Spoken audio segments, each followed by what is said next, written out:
நீங்க தேவனுடைய ஆளுகையின் கீழே உங்களை ஒப்புக் கொடுப்பீர்களானால், அல்லது தேவன் உங்களை ஆள நீங்கள் உங்களை ஒப்புக் கொடுப்பீர்களானால் உன் வாழ்க்கை அமைதியாயிருக்கும்.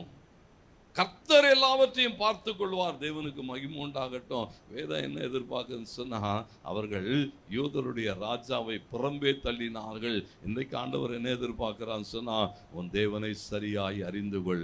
அவர் ராஜரீகம் பண்ணுகிறவர். அவர் ராஜரீகம் பண்ணுகிற போது ஜனங்கள் மகிழ்ந்திருப்பார்கள், ஜனங்கள் தத்தளிப்பார்கள் என்று 2 வார்த்தை வேதம் பதிவு செய்திருக்கிறது. நீ தேவனோடு கூட இருந்தா அவருடைய ஆளுகையின் கீழ் மகிழ்ந்திருப்பாய், அவருக்கு எதிர்த்து நிற்பாய், ஆனால் தத்தளிப்பு உண்டாகும் என்று வேதம் சொல்லுகிறது. நீங்க யோசிச்சு பாருங்க, இனி வாய்ப்பே இல்லை என்று சொல்லுகிற கடைசி நிமிஷத்திலும் கர்த்தர் உன்னை கை தூக்கி விடுவார்.